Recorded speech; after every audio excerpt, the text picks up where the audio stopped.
Hello friends, तो आज हम लोग स्टार्ट करेंगे क्लास 8 का जो न्यू साइंस बुक आ गया है क्यूरियोसिटी, उसका जो सेकेंड चैप्टर है the invisible living world beyond our net. मतलब माइक्रो ऑर्गेनिज्म और सेल के रिगार्डिंग हम लोगों को इस चैप्टर में बात करना है। तो चलिए शुरुआत करते हैं और समझते हैं सेल होता क्या है।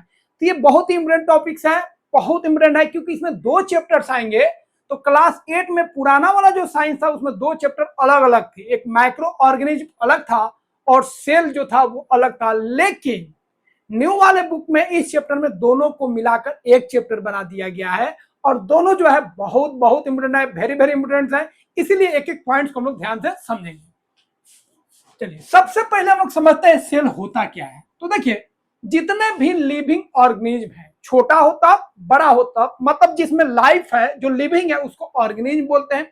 और जो भी ऑर्गेनिज्म हो, जहां पे भी एग्जिस्ट करता हो, एटमॉस्फेयर में हो तब, सॉइल में हो तब, या वो वाटर में हो तब, सब के सब जो ऑर्गेनिज्म होता है वो सेल से बनता है। किससे बनता है? सेल से बनता है। तो all living beings are made up of cell. जितने भी लिविंग बींग्स हैं, जितने भी ऑर्गेनिज्म है, वो छोटा हो या बड़ा हो, वो सब किससे बनते हैं? सेल से बनते हैं। किससे बनते हैं? सेल। अब सेल से पहले एक चीज और ध्यान रखिएगा, एटम और सेल बहुत लोग कंफ्यूज कर जाते हैं। देखिए, जो भी मैटर है, यूनिवर्स का जो भी मैटर होता है वो सब के सब बनता है एटम से। मतलब मैटर जो बना है वो एटम से बना है। अब यहाँ पे क्वेश्चन एराइज होता है, जो सेल किससे बना है? तो ध्यान रखिएगा, कोई मैटर हो, लिविंग हो या नॉन लिविंग हो, वो लास्टली किससे बना होगा? अल्टीमेटली किससे बना होगा? एटम से बना होगा। इसका मतलब सेल तो लिविंग है, बट सेल भी किससे बना है? एटम से बना है। तो मिलियंस ऑफ एटम मिलके सेल बना है और मिलियंस ऑफ सेल मिलकर एक ऑर्गेनिज्म का फॉर्मेशन होता है। अब यहाँ पे एक चीज आपको ध्यान रखना है, सेल एक ऐसा चीज है, सिंगल सेल में भी लाइफ है। मतलब सिंगल सेल वाले भी ऑर्गेनिज्म है, लिविंग है, और बहुत सारे सेलों से मिलकर भी ऑर्गेनिज्म बनता है। तो अगर सिंगल सेल से अगर कोई ऑर्गेनिज्म बना है तो उसको यूनिसेल्युलर बोलेंगे। क्या बोलेंगे? यूनिसेल्युलर। अगर वो बहुत सारे सेल से वो ऑर्गेनिज्म बना है तो उसको लोग मल्टी सेल्युलर बोलेंगे। अगला पॉइंट ध्यान रखना है, cells are the basic structural and functional unit of life. ये वेरी वेरी इंपोर्टेंट पॉइंट है, याद रखिएगा। बहुत लोग इसको नहीं समझ पाते। सेल को हम लोग स्ट्रक्चरल यूनिट भी बोल रहे हैं और सेल को हम लोग फंक्शनल यूनिट भी बोल रहे हैं, लाइफ का, ऑर्गेनिज्म का। तो सेल को हम लोग क्यों कह रहे हैं जी? यह जो होता है स्ट्रक्चरल यूनिट है। क्यों? अगर हम बात करें ब्रिक्स, तो ब्रिक्स से ही पूरा घर तैयार हो रहा है। तो हम कह सकते हैं घर को तैयार करने में जो सबसे छोटा यूनिट लगा है वो कौन है? ब्रिक्स है। उसी तरह जो भी ऑर्गेनिज्म है उसका जो पूरा बॉडी जो तैयार हो रहा है, बन रहा है, वो किससे बन रहा है? सेल से बन रहा है। तो पूरा सेल जो होता है एक ऑर्गेनिज्म को तैयार करता है, एक ऑर्गेनिज्म को स्ट्रक्चर देता है। इसीलिए सेल को हम लोग बोलते हैं स्ट्रक्चरल यूनिट ऑफ लाइफ, या इसी को आप बोल सकते हैं structural unit of organism. Clear है? फिर सेल को हम लोग बोले फंक्शनल यूनिट। क्यों भाई? सेल को हम लोग फंक्शनल यूनिट इसलिए बोल रहे हैं, जिस तरह हमारे बॉडी में बहुत सारा प्रोसेस होता है, हमारे लाइफ के लिए बहुत सारा प्रोसेस हो रहा है, उसी तरह एक सेल में भी बहुत सारा प्रोसेस होता है, जिसकी वजह से सेल में भी लाइफ होता है। सेल में भी क्या होता है? लाइफ होता है। जब जिस तरह हम लोग में लाइफ है, सेल में लाइफ है, और सेल में लाइफ है तभी तो हम लोग में लाइफ है। क्योंकि सेल से टिश्यू बनता है, टिश्यू से ऑर्गन, ऑर्गन से ऑर्गन सिस्टम, और ऑर्गन सिस्टम से ऑर्गेनिज्म। तो सेल, अगर सेल में लाइफ है तो हम लोगों में लाइफ होगा। सेल खत्म हो जाएगा, पूरा सेल डेड कर जाएगा, हम लोग भी डेड कर जाएंगे। तो सेल एक ऐसा छोटा यूनिट है जिसमें सारा फंक्शन होता है जो एक ऑर्गेनिज्म में होता है। तो किसी ऑर्गेनिज्म में लाइफ को सर्वाइवल के लिए जो भी फंक्शन हो रहा है, उस सारा का सारा फंक्शन जो है सेल में भी हो रहा है। इसीलिए सेल को हम लोग बोलेंगे फंक्शनल यूनिट ऑफ लाइफ, क्योंकि इसमें सारा फंक्शन हो रहा है जो लाइफ के लिए क्या है? नेसेसरी है। इसमें एक्सक्रीशन हो रहा है, ठीक है, इसमें क्या हो रहा है? न्यूट्रिएशन भी हो रहा है, इसमें रेस्पायरेशन भी हो रहा है। तो लाइफ के लिए जो भी फंक्शन है इंपोर्टेंट, वो सारा फंक्शन एक सेल में भी हो रहा है। So cell is also called as functional unit of life. तो सेल को हम लोग स्ट्रक्चरल यूनिट भी बोलेंगे लाइफ का, क्योंकि ये पूरे ऑर्गेनिज्म का स्ट्रक्चर तैयार कर रहा है। दूसरा, इसको फंक्शनल यूनिट भी बोलेंगे क्योंकि लाइफ में ऑर्गेनिज्म में जो भी फंक्शन हो रहा है वो सारा इंपोर्टेंट फंक्शन इस सेल में भी हो रहा है। क्लियर है? ये दोनों पॉइंट्स को ध्यान रखिएगा। तीसरा, सेल को हम लोग बोलते हैं building blocks of the body. Body का बिल्डिंग ब्लॉक्स है, मतलब यह छोटा पार्ट है जिससे पूरा बॉडी तैयार हो रहा है। So cell is also called as building blocks of the body. Body का बिल्डिंग ब्लॉक्स है, मतलब बॉडी का बहुत छोटा भाग है जिससे पूरा बॉडी तैयार हो रहा है, पूरा बॉडी बन रहा है। अब हम लोग बात करेंगे सेल का कौन कौन सा पार्ट्स होता है। तो देखिए, सेल का अगर सिंपली याद रखेंगे, बेसिक अगर हम इसका कंपोनेंट देखेंगे, पार्ट्स देखेंगे, तो 3 पार्ट्स होता है। एक होता है सेल का बाउंड्री। क्या होता है? बाउंड्री। और सेल का जो बाउंड्री होता है उसको सेल मेम्ब्रेन, या इसी को हम लोग बोलते हैं प्लाज्मा मेम्ब्रेन। मेम्ब्रेन मतलब याद रखिएगा परत, लेयर। तो सेल का जो बाउंड्री होगा, जो बाहरी लेयर होगा, उसको हम लोग सेल मेम्ब्रेन, या इसी को हम लोग बोलेंगे प्लाज्मा मेम्ब्रेन। बीच में एक सेंटर होता है, एक रीजन होता है जो पूरे सेल को कंट्रोल करता है। जिस तरह हमारे बॉडी का ये जो माइंड है ये पूरे बॉडी को कंट्रोल कर रहा है, उसी तरह पूरे सेल को कंट्रोल करता है, उसको हम लोग बोलते हैं न्यूक्लियस। क्या बोलते हैं? न्यूक्लियस। अब ये सेल मेम्ब्रेन, ये जो बाउंड्री है और न्यूक्लियस के बीच में ये जो फ्लूइड आप देख रहे हैं, इस फ्लूइड को बोलते हैं साइटोप्लाज्म। क्या बोलते हैं? साइटोप्लाज्म। इस फ्लूइड में बहुत सारा वाटर होगा, प्रोटीन होगा, फैट होगा, बहुत सारा चीज होगा, इसको हम लोग साइटोप्लाज्म बोलेंगे। अब इसके अंदर तो 3 पार्ट्स आप याद रखिएगा, सेल मेम्ब्रेन, न्यूक्लियस और साइटोप्लाज्म। ये बेसिक पार्ट्स हो गया किसका? सेल का। क्या इतना ही पार्ट्स होता है? नहीं, ये बेसिक पार्ट्स है। इसके अलावा बहुत सारा पार्ट्स होता है। सेल के अंदर बहुत सारा पार्ट्स होता है जो सेल के पूरे फंक्शन को करता है। सेल के पूरे फंक्शन को करने के लिए छोटा छोटा सेल का पार्ट्स होता है, जिसको हम लोग बोलते हैं सेल ऑर्गेनेल। याद रखिएगा, क्या बोलेंगे? Cell organelle. तो सेल ऑर्गेनेल्स जो होते हैं सेल के मेंबर होते हैं, सेल के पार्ट होते हैं जो सेल के पूरे फंक्शन को करते हैं। अब कोई डाइजेशन का काम करेगा, कोई न्यूट्रिएशन को लेने का काम करेगा, कोई एनर्जी क्रिएट करेगा, तो अलग अलग जो पार्ट्स होगा सभी को मिला के हम लोग क्या बोलेंगे? Cell organelles. जैसे माइटोकॉन्ड्रिया हो गया, राइबोसोम्स हो गया, ठीक है, गोल्गी बॉडीज हो गया, ये सब के सब क्या है? सेल ऑर्गेनेल्स है। क्लियर है? ये 3 पॉइंट्स याद रखिएगा। चौथा पॉइंट आप सेल ऑर्गेनेल्स याद रखिएगा। तो सेल ऑर्गेनेल्स कहां पे होगा? साइटोप्लाज्म में होगा, उस फ्लूइड में होगा। सभी पार्ट का एक स्पेशल फंक्शन होता है, ध्यान रखिएगा। ठीक है, सभी पार्ट्स का क्या होता है? स्पेशल फंक्शन होता है। अब हम लोग एनसीईआरटी के हिसाब से 2 एक्सपेरिमेंट करेंगे। एक एक्सपेरिमेंट के द्वारा हम लोग समझेंगे प्लांट सेल को और एक में हम लोग समझेंगे एनिमल सेल को। अब यहाँ पे आपको बता चुके हैं एक सेल में भी लाइफ एग्जिस्ट करता है, जैसे बैक्टीरिया हो गया, प्रोटोजोआ हो गया, ये सब ऐसा होता है जिसमें एक ही सेल होगा और उसमें लाइफ एग्जिस्ट करेगा। एक सेल वाला बैक्टीरिया होता है। प्रोटोजोआ में भी कितना होता है? एक सेल होता है। तो बहुत सारे आपको ऑर्गेनिज्म मिल जाएंगे जिसमें एक सेल है। अब बहुत सारे ऑर्गेनिज्म में अधिक सेल होंगे, तो जितना बड़ा ऑर्गेनिज्म होगा उसमें उतना ही अधिक क्या होगा? सेल होगा। इन्हें ये सेल का साइज काफी बड़ा हो जाएगा। अगर एलिफेंट और हम लोग में बात करेंगे तो एलिफेंट में ज्यादा सेल है और हम लोग में कम सेल है। इसका मतलब ये नहीं कि हम लोग में छोटा सेल है और एलिफेंट में बड़ा सेल है। तो बड़ा अगर ऑर्गेनिज्म है तो इसका मतलब ये नहीं कि उसमें काफी बड़ा सेल होगा।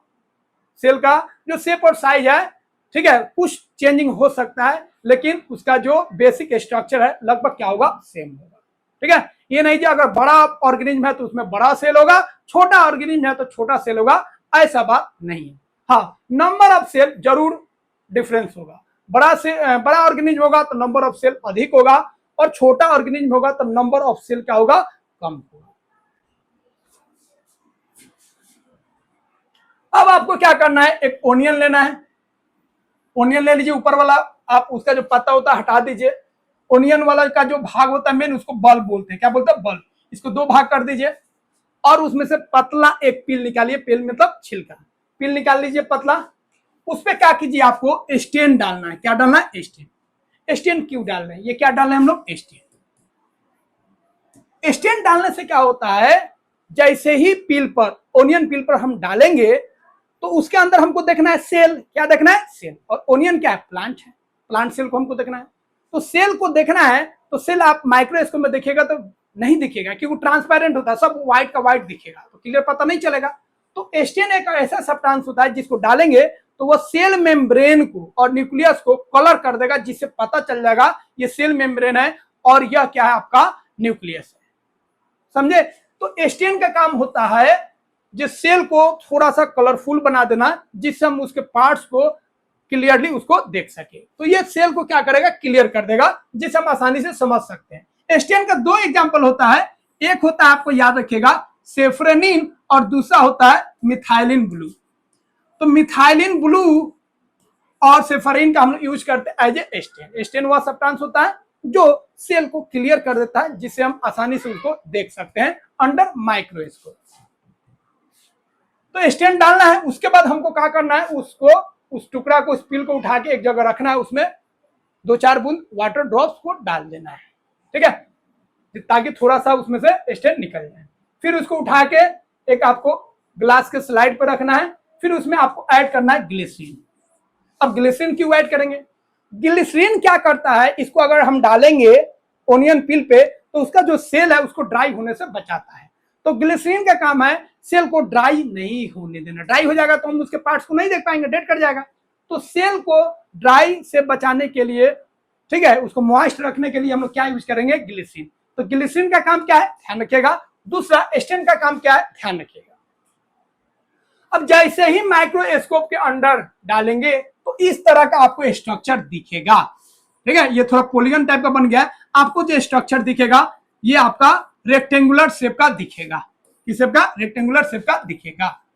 तो जैसे ही माइक्रोस्कोप में ओनियन पिल को डालेंगे तो जो स्ट्रक्चर बनेगा इस तरह का आपका रेक्टेंगुलर कंपार्टमेंट टाइप का आपको दिखेगा। सब एक दूसरे से क्या होगा, क्लोज्ड होगा। सब एक दूसरे से क्या होगा, क्लोज्ड होगा। जैसे हम लोग ईंट को लगाते हैं दीवार में, वैसा ही स्ट्रक्चर आपको दिखेगा।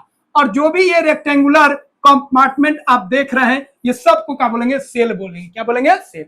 और सेल के अंदर क्या होगा, न्यूक्लियस होगा, साइटोप्लाज्म होगा, और एक और पार्ट्स होगा वैक्यूल, जिसको आगे हम लोग डिस्कस करेंगे, डोंट वरी। अब यहां पे ध्यान रखेंगे, प्लांट सेल में अगर हम बात करेंगे भैया तो उसका दो बाउंड्री होता है। बाकी सेल में, एनिमल सेल में बात करेंगे तो एक ही बाउंड्री होगा, प्लाज्मा मेम्ब्रेन और सेल मेम्ब्रेन। लेकिन प्लांट सेल में एक एक्स्ट्रा बाउंड्री होता है जिसको हम लोग सेल वॉल बोलेंगे। क्या बोलेंगे, सेल वॉल। मतलब प्लांट सेल में डबल प्रोटेक्शन होता है। तो एनिमल होता या प्लांट होता, सबका जो सेल होगा, मतलब सब सेल से ही बनेगा, कोई भी ऑर्गेनिज्म हो, ये बात ध्यान रखिएगा। लेकिन हाँ, सेल का जो बेसिक स्ट्रक्चर होगा वो सभी ऑर्गेनिज्म में सेम होगा, लेकिन सेल का कुछ पार्ट्स किसी में हो सकता है, किसी में नहीं हो सकता है। एनिमल और प्लांट सेल में ऐसा होगा जो कुछ पार्ट्स प्लांट्स में होगा, एनिमल में गायब होगा, एनिमल में होगा, प्लांट्स में गायब होगा। तो कुछ पार्ट्स गायब हो सकता है, लेकिन बेसिक स्ट्रक्चर जो होगा लगभग क्या होगा, सभी सेल में क्या होगा, सेम होगा। अब सेल को हम अगर डिफरेंस करें तो अलग अलग सेल का जो शेप होगा अलग अलग हो सकता है, उसका स्ट्रक्चर में डिफरेंस हो सकता है, उसके साइज में डिफरेंस हो सकता है। जैसे अगर हम ये वाला जो न्यूरॉन वाला जो पार्ट्स है उसके सेल को लेंगे तो ये काफी लंबा होता है, दूसरे पार्ट से तुलना करेंगे तो वो काफी लंबा होता है। न्यूरॉन वाला जो सेल होता है काफी लॉन्ग होता है। बात समझ रहे हैं? तो सेल जो है वो एक दूसरे से डिफरेंस हो सकता है on the basis of size. छोटा साइज हो सकता है, थोड़ा बड़ा साइज होता है, लेकिन ज्यादा बड़ा नहीं, ज्यादा छोटा नहीं होगा, ठीक है। थोड़ा सा उसमें साइज का अंतर आ सकता है, शेप का डिफरेंस हो सकता है, और उसके स्ट्रक्चर का डिफरेंस हो सकता है। कोई ओवल शेप का हो सकता है, कोई रॉड शेप का हो सकता है, अलग अलग शेप में सेल पाया जाता है। अब हम लोग देखेंगे एनिमल सेल को। तो हम लोग प्लांट सेल को देख लिए, अब हम लोग डिस्कस करेंगे एनिमल सेल। एनिमल सेल देखने के लिए जो हम लोग सेल को देखेंगे वो हम लोग देखेंगे ह्यूमन चीक। मतलब हम लोग का जो गाल होता है, जो चीक होता है, वहां से सेल को निकालेंगे और उसको माइक्रोस्कोप के अंदर रख के देखेंगे। तो क्या करना है, एक आपको टूथपिक जो होता है जिससे दांत हम लोग साफ करते हैं, उसमें थोड़ा सा रुई लपेटना है, और ऐसे आपको जो ये वाला पोर्शन है अंदर से उसमें टच करके और एक ग्लास स्लाइड पे आपको क्या करना है, लगा देना है। उसके बाद उस पर फिर आपको क्या डालना है, स्टेन डालना है। बता दिए स्टेन, ताकि वो क्लियर हो जाए, कलरफुल हो जाए, ताकि देखने में आसानी हो। स्टेन डाल देना है। उसके बाद आपको फिर ग्लिसरीन भी डालना है। क्या डालना है, ग्लिसरीन। देखिए ये स्टेन हो गया, आपको बता थे ना, मिथाइलिन ब्लू या सेफ्रानीन, 2 स्टेन होता है। तो यहाँ पे मिथाइलिन ब्लू को डाल दीजिए, ठीक है। और आपको फिर ग्लिसरीन डाल देना है, ताकि जो सेल है वो आपका ड्राई नहीं हो। उसी तरह का काम करना है यहाँ पे। फिर जैसे ही माइक्रोस्कोप के अंदर हम लोग देखेंगे तो कुछ इस तरह का आपको सेल दिखेगा। ऊपर वाला जो सेल आपको दिखा था प्लांट में, वो रेक्टेंगुलर शेप का था, लेकिन यहाँ पे जो आप शेप का सेल का जो शेप देख रहा है वो आपका पॉलीगन शेप का है। तो एनिमल सेल में आपको पॉलीगन टाइप का सेल दिखेगा, और प्लांट में अगर हम बात करेंगे तो जो सेल का शेप होगा वो थोड़ा सा रेक्टेंगुलर होगा, ठीक है। यहाँ पे जो लिक्विड है वो साइटोप्लाज्म हो जाएगा, ठीक है। अब देखिए सेल का जिस तरह मेम्ब्रेन होता है, सेल का बाउंड्री होता है, उसी तरह न्यूक्लियस का भी बाउंड्री होता है। तो सेल का बाउंड्री होता है भैया, कहीं बहुत सारा सेल होगा, सब सेल एक दूसरे से कनेक्ट होगा, बाउंड्री नहीं रहेगा तो दिक्कत हो जाएगा। तो सेल एक दूसरे से अलग रहे, उसके लिए क्या होता है, सेल का बाउंड्री होता है। उसी तरह उसके अंदर न्यूक्लियस है, न्यूक्लियस और प्रोटोप्लाज्म मिल न जाए, इसीलिए उसके बीच में भी क्या होता है, बाउंड्री होता है। तो आपको न्यूक्लियस में भी बाउंड्री मिलेगा, और न्यूक्लियस का जो बाउंड्री होता है उसको न्यूक्लियर मेम्ब्रेन बोलते हैं या न्यूक्लियोप्लाज्म बोलते हैं, ठीक है। तो न्यूक्लियर मेम्ब्रेन बोलिए तब, या न्यूक्लियोप्लाज्मा बोलिए तब। ये आपका पॉलीगन शेप का हो गया। यहाँ पे हम लोग ऑब्जर्व कर रहे हैं polygon shape cell forming the inner lining of the mouth. Mouth का जो हम लोग निकाले हैं फ्लूइड्स, उसमें हम लोग इस तरह का सेल को देखेंगे, क्योंकि ह्यूमन चिक जो सेल होगा वो आपका एनिमल सेल होगा, क्योंकि हम लोग एनिमल में ही आते हैं। इसमें सेल मेम्ब्रेन होगा, जो आउटर बाउंड्री होगा, फ्लूइड होगा जिसको साइटोप्लाज्म बोलेंगे, और उसके अंदर जो सेंटर होगा उसको हम लोग क्या बोलेंगे, न्यूक्लियस बोलेंगे। अब यहाँ पे आपको कुछ पॉइंट ध्यान रखना। ओनियन पील जो है, ओनियन पील का जो सेल है आपका वो रेक्टेंगुलर था, ठीक है, और उसमें सेल वाल था और सेल मेम्ब्रेन दोनों था, सेल वाल भी था और सेल मेम्ब्रेन भी था, और उसका जो शेप था कैसा था, रेक्टेंगुलर, लेकिन और टाइटली पैक था। क्या था, टाइटली पैक। यहाँ पे देख लीजिए जो है पूरा वो टाइटली पैक्ड है, इस तरह का स्ट्रक्चर वो बना रहा था, कहीं पे भी आपको गैप नहीं मिलेगा, ठीक है। लेकिन वही अगर ह्यूमन चिक सेल का बात करेंगे, मतलब एनिमल सेल का बात करेंगे, तो वह जो होगा आपका इरेगुलर होगा शेप में, कोई फिक्स शेप उसका नहीं होगा, पॉलीगन टाइप का होगा, और उसमें जो सेल होगा वो सॉफ्ट होगा, उतना हार्ड नहीं होगा। तो बेसिक पॉइंट्स को हम लोग समझ गए सेल के रिगार्डिंग। अब हम लोग डिस्कस करेंगे सेल का कौन कौन सा पार्ट्स होता है। तो सेल का 3 जो होता है मेन पार्ट्स होता है, आपको बता चुके हैं। एक बाहर वाला जो बाउंड्री होता है उसको सेल मेम्ब्रेन बोलते हैं। क्या बोलते हैं, सेल मेम्ब्रेन। प्लांट्स में एक और बाउंड्री होता है जिसको हम लोग सेल वॉल बोलते हैं। बीच का जो रीजन होता है उसको न्यूक्लियस बोलते हैं। जिस तरह हम लोग का ब्रेन हो गया ना, ब्रेन जो हो गया पूरा कंट्रोल करता है बॉडी को, हर एक पार्ट्स को, उसी तरह न्यूक्लियस जो होगा पूरे सेल को कंट्रोल करता है। जो भी इसका पार्ट्स होगा सारा का फंक्शन ये तय करता है। उसके बाद जो फ्लूइड हो गया वो आपका साइटोप्लाज्म हो गया। तो सेल मेम्ब्रेन क्या है समझ लीजिए, सेल मेम्ब्रेन बोलिए तब, या प्लाज्मा मेम्ब्रेन बोलिए तब, प्लाज्मा मेम्ब्रेन। यह क्या होता है, यह आउटर बाउंड्री होता है सेल का, जो एक सेल को दूसरे सेल से सेपरेट करता है। जैसे हम लोग क्या करते हैं, घर बनवा लेते हैं, घर बनवा लिए, पड़ोसी अलग, हम अलग, दूसरा कोई अलग, अलग हो गए हम लोग।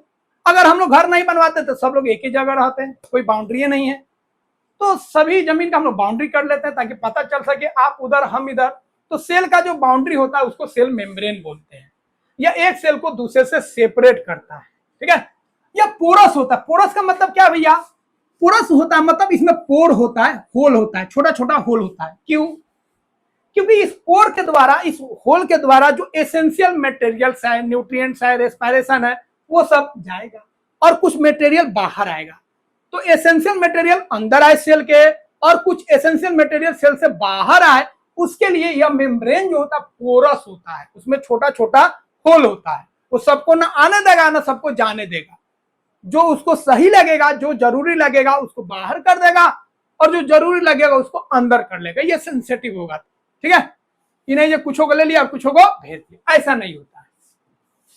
ये पोरस होता है, only allows entry of essential material and exist of waste, waste को बाहर निकाल देगा। अगला है साइटोप्लाज्म। तो साइटोप्लाज्म आपको बता दिए, यह जेली लाइक फ्लूइड होता है। जेली लाइक क्या होता है? फ्लूइड होता है जिसमें बहुत सारा वाटर होता है, प्रोटीन होता है, फैट होता है, बहुत सारा चीज होता है। यह जेली लाइक फ्लूइड होता है सेल के अंदर।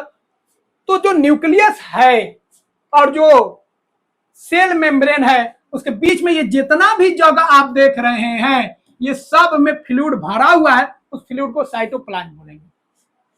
और न्यूक्लियस के अंदर भी फ्लूइड है, न्यूक्लियस के अंदर जो फ्लूइड होता है, ठीक है, उसको हम लोग न्यूक्लियोप्लाज्म बोलते हैं। क्या बोलते हैं? न्यूक्लियोप्लाज्म। और न्यूक्लियोप्लाज्म और साइटोप्लाज्म को मिलाकर हम लोग प्रोटोप्लाज्म बोलते हैं। तो इसके अंदर भी लिक्विड्स है और इसके बाहर भी लिक्विड्स है। तो सेल मेम्ब्रेन और न्यूक्लियस का जो बाउंड्री है उसके बीच में ये जो भी आप लिक्विड देख रहे हैं, उस लिक्विड को साइटोप्लाज्म बोलेंगे। और न्यूक्लियस के अंदर जो लिक्विड होगा उसको हम लोग न्यूक्लियोप्लाज्म बोलेंगे। क्या बोलेंगे? न्यूक्लियोप्लाज्म। और दोनों को मिला देंगे तो इसी को हम लोग बोलते हैं प्रोटोप्लाज्म। याद रखिएगा, प्रोटोप्लाज्म। ये पढ़ना नहीं, लेकिन ध्यान रखिएगा। तो जेली लाइक सब्सटेंस होता है जो सेल मेम्ब्रेन और न्यूक्लियस के बीच में होता है। ठीक है, अब इसमें होता क्या है? तो सेल का जो पार्ट्स है, सेल का जो छोटा छोटा पार्ट्स है जिसका बहुत सारा फंक्शन होता है, जैसे माइटोकॉन्ड्रिया हो गया, प्लास्टिड हो गया, ठीक है, गोल्गी बॉडीज हो गया, लाइसोसोम हो गया, ये सब जो पार्ट्स है सेल का वो सब इसमें रहता है। तो जो साइटोप्लाज्म है उसमें कौन कौन है? सेल का कंपोनेंट्स है जिसको हम लोग सेल ऑर्गेनेल बोलते हैं। सेल का जो कंपोनेंट्स होता है उसको क्या बोलते हैं? Cell organelle. ठीक है, जैसे माइटोकॉन्ड्रिया, गोल्गी बॉडीज, लाइसोसोम, बहुत सारा चीज होता है। और भी कुछ मटेरियल होते हैं जैसे कार्बोहाइड्रेट्स, प्रोटीन, फैट्स, मिनरल, ये सारा जो न्यूट्रिएंट्स है वो भी होता है। तो न्यूट्रिएंट्स भी है साइटोप्लाज्म में और सेल का पार्ट्स भी है। ठीक है, और सभी लाइफ प्रोसेस यहीं पे होता है, रेस्पिरेशन, एक्सक्रीशन, न्यूट्रिशन, इस सारा काम इसी में होगा। अगला है न्यूक्लियस। तो आपको बता दिए सेल के अंदर सेंटर में जो होता है रीजन, उसको न्यूक्लियस बोलते हैं। ये पूरे सेल को कंट्रोल करता है, लाइक आवर ब्रेन। जैसे ब्रेन पूरे पार्ट्स को हमारे बॉडी का कंट्रोल करता है, उसी तरह ये भी क्या करता है? कंट्रोल करता है। ठीक है, तो यहाँ पे आपको क्लियर हो गया, ये वाला पार्ट आपका सेल मेम्ब्रेन हो गया, अंदर वाला पार्ट आपका न्यूक्लियस हो गया, और कुछ छोटा छोटा, ठीक है, सेल का पार्ट्स मिलेगा, सेल का मेंबर मिलेगा, जैसे वैक्यूल हो गया, माइटोकॉन्ड्रिया हो गया। ठीक है, ये सब हम लोग सेल ऑर्गेनेल बोलेंगे। सेल ऑर्गेनेल मतलब सेल का पार्ट्स। न्यूक्लियस क्या होता है भैया? राउंड स्ट्रक्चर होता है, थोड़ा गोलाकार होता है। ठीक है, ये राउंड स्ट्रक्चर होगा, स्फेरिकल होगा, और ये सेंटर में होता है।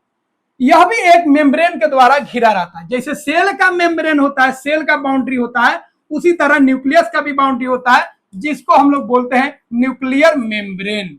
सेल का बाउंड्री सेल मेम्ब्रेन, न्यूक्लियस का बाउंड्री न्यूक्लियर मेम्ब्रेन। इसको ध्यान रखिएगा।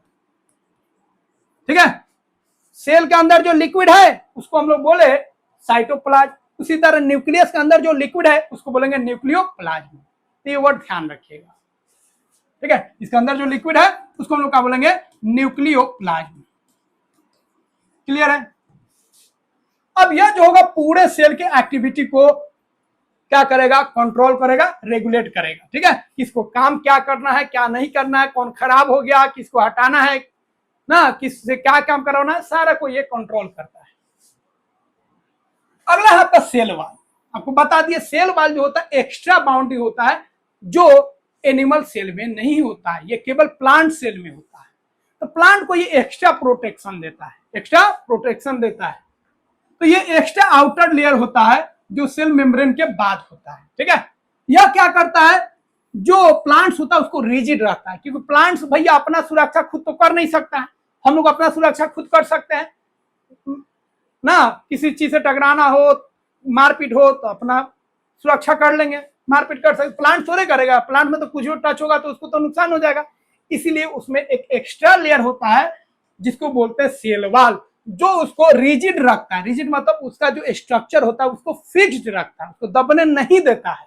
ठीक है, और उसको स्ट्रेंथ देता है, मजबूती देता है। तो सेल वॉल जो होता है प्लांट्स को रिजिडिटी देता है और उसको स्ट्रेंथ देता है। कौन? Cell wall. ठीक है। इससे क्या होता है, जो सेल होता है वो आपका पूरा टाइट रहता है, फिट रहता है, ठीक है, और वो जल्दी दबता नहीं due to cell wall. Present होता है प्लांट्स में, हम लोग में नहीं होता है, हम लोग तो ऐसे ही रिजिड है, कौन आएगा तो मार सकते हैं, समझा सकते हैं, अपना बदला ले सकते हैं, लेकिन प्लांट्स क्या भैया, कोई भी आएगा मार के चला जाएगा, इसलिए रिजिड होता है।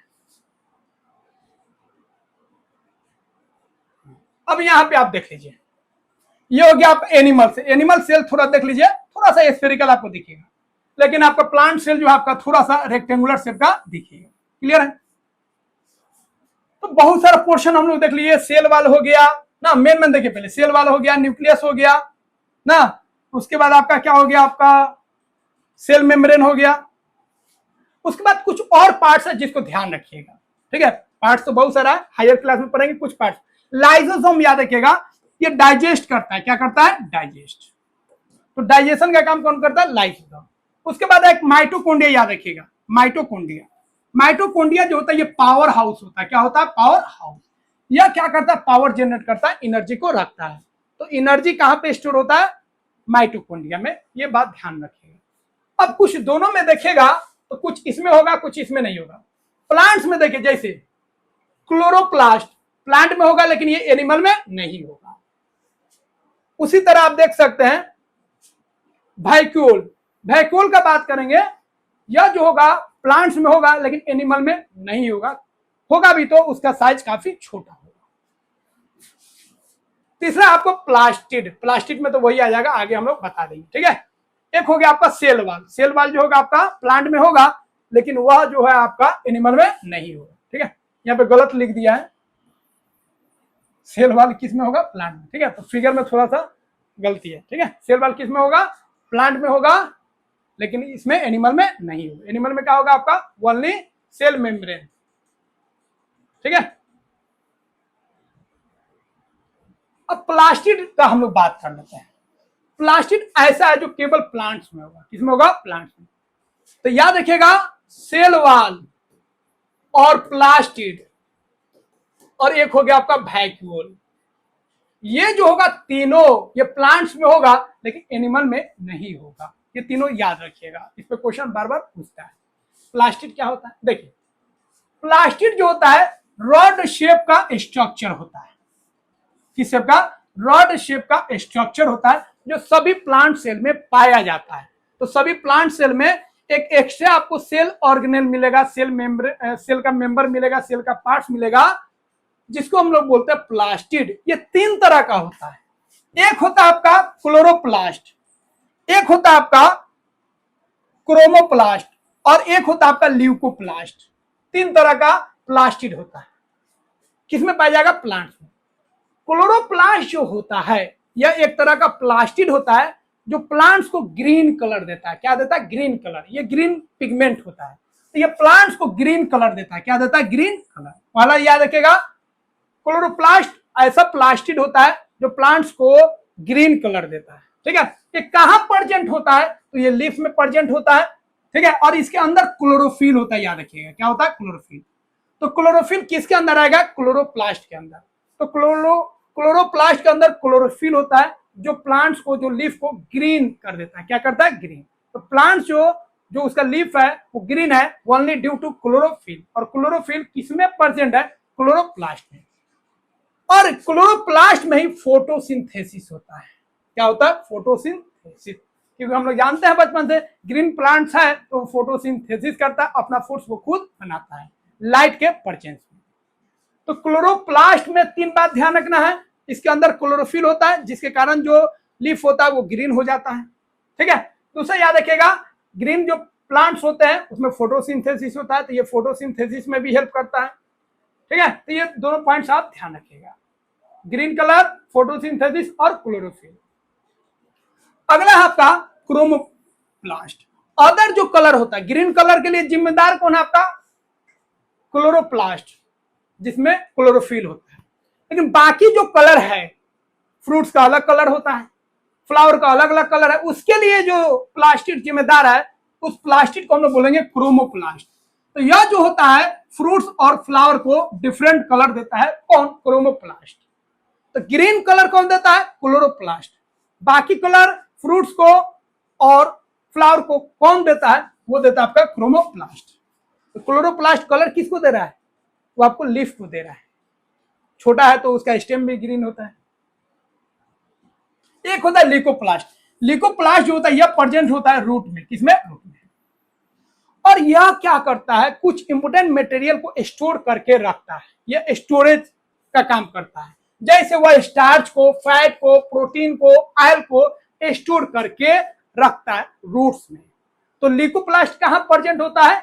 याद रखिएगा, वो प्रेजेंट होता है आपका रूट में। क्लोरोप्लास्ट कहां प्रेजेंट होता है? लीफ में, वो ग्रीन कलर देता है। और क्रोमोप्लास्ट जो होता है वो आपका फ्लावर को और जो फ्रूट्स होता है उसको कलर प्रोवाइड करता है। तो ल्यूकोप्लास्ट रूट में प्रेजेंट होता है। इसका काम होता है स्टोरेज करना। स्टार्च, फैट, प्रोटीन्स, ऑयल्स को यह स्टोर करके रखता है। अब बात करते हैं वैक्यूल। तो देखिए सेल में, ठीक है, वो आपका प्लांट सेल में खासतौर पे ये वाला जो भाग आप देख रहे हैं ये होता है वैक्यूल, खाली जगह। तो प्लांट्स में बहुत सारा स्पेस खाली होता है, उसको वैक्यूल बोलते हैं। क्या बोलते हैं? वैक्यूल। क्या इसका काम नहीं? इसका काम है। इसका काम होता है जिस तरह हम लोग स्टोर हाउस बनाते हैं चीजों को रखने के लिए, उसी तरह यह स्टोरेज का काम करता है। यह एसेंशियल कंपोनेंट्स को स्टोर करके रखता है। तो प्लांट्स में एक एक्स्ट्रा चीज होता है जिसको वैक्यूल बोलते हैं। एनिमल में नहीं होता और होगा भी तो काफी छोटा होगा। लार्ज, बड़ा होता है, एम्प्टी लुकिंग स्पेस होता है inside the plants. Plant cell के अंदर एक एम्प्टी और लार्ज स्पेस होता है जिसको वैक्यूल बोलते हैं। इसका काम क्या है उसको देख लीजिए। यह जो होता है इंपोर्टेंट सब्सटेंस को स्टोर करता है, जैसे न्यूट्रिएंट्स हो गया ना, वाटर हो गया, मिनरल्स हो गया, उसको यह स्टोर करके रखता है। इसका काम है स्टोरेज। दूसरा एक और काम करता है, यह जो होता है सेल के अंदर जो वेस्ट मटेरियल होता है उसको रिमूव करने का भी काम करता है। एक तो स्टोरेज भी कर रहा है, दूसरा जो कचरा है, जो वेस्ट है, उसको भी यह बाहर निकाल लेता है। ठीक है, तो दो काम इसका याद रखिएगा, एक स्टोरेज का और एक वेस्ट रिमूवल का। तीसरा यह काम करता है, जो शेप है सेल का, जो शेप है उसको यह रिजिड रखता है। टर्जिडिटी से क्या करता है? बचाता है। उस पर चोट वोट लग जाएगा तो उस शेप को डैमेज होने नहीं देता है। तो जो सेल के अंदर शेप को फिक्स रख रहा है, रिजिड रख रहा है, उसमें बहुत बड़ा रोल होता है किसका? वैक्यूल का। तो यह टर्जिडिटी में क्या करता है? हेल्प करता है, सेल को डैमेज होने से बचाता है। और इसलिए यह भी स्ट्रेंथ और सपोर्ट दे रहा है किसको? प्लांट टिश्यू, क्योंकि सेल से मिलकर टिश्यू बना है, बहुत सारा वैक्यूल हो गया, तो सारा वैक्यूल जो होगा प्लांट्स को स्ट्रेंथ देगा और सपोर्ट देगा। एनिमल में वैक्यूल क्या होता है भैया? एनिमल का जो वैक्यूल होता है एब्सेंट होता है, अगर होगा भी तो काफी छोटा होगा। ठीक है, और इसका फंक्शन क्या होगा? अगर होगा एनिमल में तो वह क्या करेगा? कुछ सर्टेन सब्सटेंस को डिसॉल्व करके रखता है वाटर, उसमें वाटर होगा, और कुछ इंपोर्टेंट सब्सटेंस जो होगा, एसेंशियल सब्सटेंस जो होगा, उसमें डिसॉल्व होगा। तो वैक्यूल प्लांट्स में होगा, एनिमल में नहीं होगा, होगा भी तो काफी छोटा होगा। और एनिमल वाला में क्या होगा? उसमें वाटर होगा और कुछ एसेंशियल इंपोर्टेंट सब्सटेंस उसमें घुला होगा, डिसॉल्व होगा। और प्लांट्स वाला में तो काफी काम कर रहा था, वो बहुत बड़ा स्पेस था, उसमें स्टोरेज का काम करता था, न्यूट्रिएंट्स को, मिनरल्स को, वाटर को स्टोर करके रखता था। दूसरा जो वेस्ट है सेल का उसको वो बाहर निकालता था उसके थ्रू। तीसरा जो है वो टर्जिडिटी में क्या करता था? हेल्प करता था। ठीक है, तो चोट फोट लग जाए सेल पे तो उसको डैमेज होने से बचाता था। ठीक है, तो वो उसको टर्जिडिटी में हेल्प करता था। क्लियर है? अब यहाँ पे आप देख सकते हैं जो आपको बताएं, न्यूक्लियस दोनों में है, इधर भी है इधर भी। साइटोप्लाज्म दोनों में है, प्लांट सेल में भी है, एनिमल सेल में भी है। सेल मेम्ब्रेन दोनों में है, प्लांट सेल में भी है, एनिमल सेल में भी है। माइटोकॉन्ड्रिया दोनों में है। ठीक है, लेकिन सेल वॉल और क्लोरोप्लास्ट क्या है? प्लास्टिड का पार्ट है, प्लास्टिड। और वैक्यूल ये आपका प्लांट में होगा लेकिन एनिमल में नहीं होगा। लेकिन एनिमल में एक चीज याद रखिएगा, इसमें एक सेंट्रियोल होता है, सेंट्रियोल। ये आपका एनिमल में होगा लेकिन प्लांट्स में नहीं होता है। तो मेनली ये 3 पॉइंट्स याद रखिएगा, सेल वॉल, प्लास्टिड, प्लास्टिड का पार्ट हो गया क्लोरोप्लास्ट, और एक हो गया आपका वैक्यूल। ये प्लांट्स में होगा लेकिन एनिमल सेल में नहीं होगा। अब यहाँ पे आपको डिफरेंस बता देता है, इसको याद रखिएगा। ठीक है, प्लांट सेल में सेल वॉल जो होगा प्लांट में प्रेजेंट होगा, एनिमल में प्रेजेंट नहीं होगा। क्लोरोप्लास्ट दोनों में प्रेजेंट होगा, सॉरी क्लोरोप्लास्ट जो है प्लास्टिड है, प्लांट में प्रेजेंट होगा लेकिन एनिमल में प्रेजेंट नहीं होगा। सेंट्रियोल जो है आपका, ठीक है, प्लांट में तो नहीं होगा बट एनिमल में होगा, याद रखिएगा। और वैक्यूल जो है प्लांट्स में बड़ा होगा, ठीक है, और इसमें जो होगा छोटा होगा या प्रेजेंट नहीं होगा एनिमल में। न्यूक्लियस का पोजीशन देखेंगे तो प्लांट सेल में जो न्यूक्लियस का पोजीशन होगा साइड में होगा, क्या होगा, साइड में होगा, लेकिन एनिमल में जो न्यूक्लियस का पोजीशन होगा वो सेंटर में होगा। तो ये बेसिक जो डिफरेंस है याद रखिएगा। प्लास्टिड मतलब क्लोरोप्लास्ट, सेल वाल और वैक्यूल प्लांट सेल में होगा, एनिमल सेल में नहीं होगा। और एनिमल में एक ही याद रखिएगा, जो सेंट्रियोल है वो एनिमल में होगा लेकिन वो प्लांट सेल में नहीं होगा। तो ये बेसिक डिफरेंस आप ध्यान रखिएगा। फ्रेंड्स, आई होप सारे पॉइंट्स को समझ गए होंगे। अगर कोई भी डाउट्स है तो कमेंट बॉक्स में आप जरूर बताइए और हम उसको पूरा क्लियर करेंगे। तो मिलते हैं फ्रेंड्स नेक्स्ट वीडियो में। और चैनल को सब्सक्राइब नहीं किए तो सब्सक्राइब कर दीजिए और टेलीग्राम चैनल से जुड़ जाइए। तो मिलते हैं नेक्स्ट वीडियो में। Goodbye, good night.